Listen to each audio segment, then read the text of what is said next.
할렐루야. 좋으신 하나님을 찬양합니다. 여러분 모두를 예수님 이름으로 축복합니다. 오늘도 여호와의 날 하나님께서 우리와 함께 하시며 말씀 가운데 응답하시고 위로하시며 은혜 주시기를 사모합니다.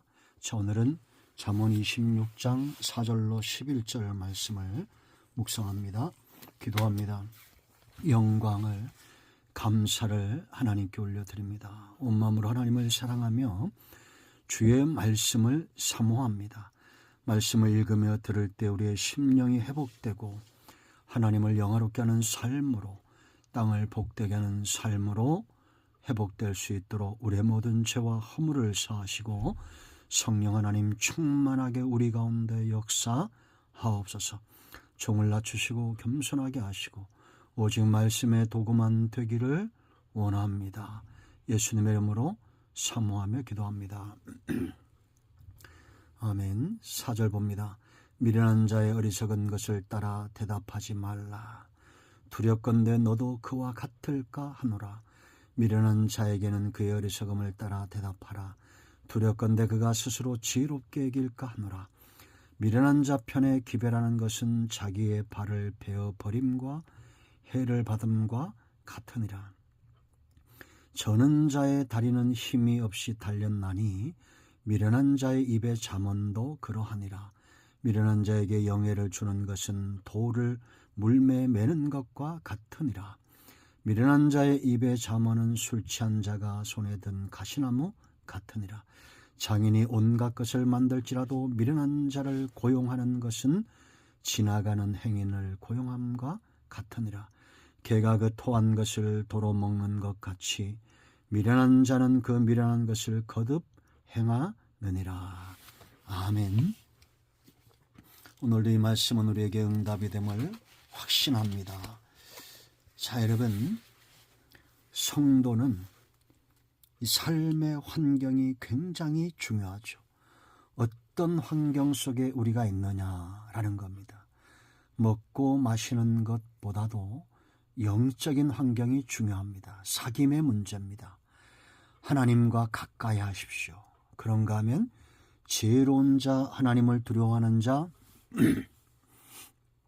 신앙 안에 견고하게 살고자 하는 자들과 함께하는 것이 굉장히 중요합니다. 오늘 본문은 미련한 자들을 멀리 해야 됨을 분명히 하고 있습니다. 왜 미련한 자, 지혜 없는 자들을 멀리해야 되느냐? 우리는 복음을 안 전하느냐? 하나님께 위탁하는 거죠. 우리가 어떤 사람들과 가까이 하는가가 굉장히 중요합니다. 복음으로 내가 사람들을 변화시키고 이끌어내고 그들과 같아지는 것이 아니라 영적으로 그들 위에 있어야 됩니다. 자, 4절 5절 말씀 보면 그들과 같이 된다는 거예요. 미련한 자를 옹호하거나 동조하면은 그들처럼 된다. 미련한 자의 어리석은 것을 따라 대답하지 말라고 말합니다. 왜냐? 두렵건대 너도 그와 같을까 하노라. 미련한 계획이나 어떤 정책들을 따라하고 그를 옹호하게 되면 똑같이 그 잘못된 길을 가게 되고 사람들에게 그렇게 잘못된 인정을 받는다라는 겁니다. 왕의 지도자가 대통령이 잘못될 때는 밑에 바른 소리를 해야 될 사람들이 바른 소리를 내지 않기 때문이죠. 우리는 신앙적 바른 소리를 내고자 해야 됩니다. 그렇다고 그게 다투는 것이나 분노하는 것을 말하진 않아요. 5절 말씀 보세요. 미련한 자에게 그는 그의 어리석음을 따라 대답하라. 이 말은 당신의 어리석은 것을 지적하라는 겁니다. 그 말은 잘못됐다. 왜냐? 그것을 옹호하면 그 미련한 자가 스스로 지혜롭게 여길까 하노라 라고 말합니다. 그러므로 잘못된 것에 대해서는 잘못되었다고 말해야 됩니다. 자, 두 번째 이 해악이 6절로 10절 말씀 보면 사람이 정말 축복이고 미련한 자는 저주가 된다는 것을 알 수 있습니다. 우리가 살다 보면 정말 축복 같은 사람들이 있죠. 꽃길 같은 사람들이 있습니다. 그런가 하면 함정 같은 늪 같은 사람들이 있어요. 이런 사람들을 잘못 만나서 낭패를 당하는 사람들이 얼마나 많습니까? 자, 이들의 해악을 보세요. 6절 말씀 보세요. 미련한 자 편에 기별하는 것은 자기의 발을 베어 버림과 해를 받음과 같으니라. 이 말이 무슨 얘기냐면, 당시에는, 지금은 편지도 자유롭게 왕래할 수 있고 수거하는 분들이 있고 핸드폰이 얼마나 또 유용합니까? 이메일도 얼마나 유용해요.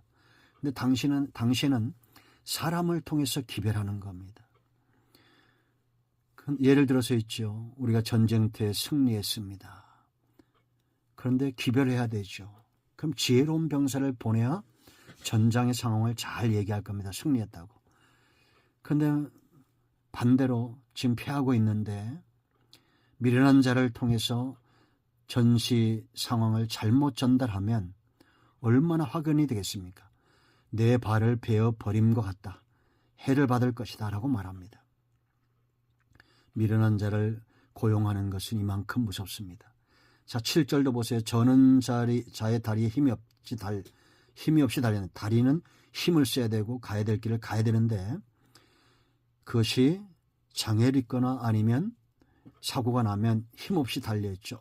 쓸모가 없어집니다.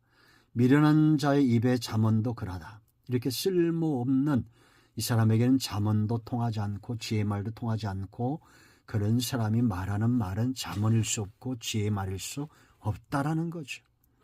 8절 보세요. 미련한 자에게 영예를 주는 것은 돌을 물매에 매는 것과 같다. 여러분, 돌을 물매에 걸어서 사자도 곰도 때려잡고 다윗은 골리앗도 때려잡아 이겼죠.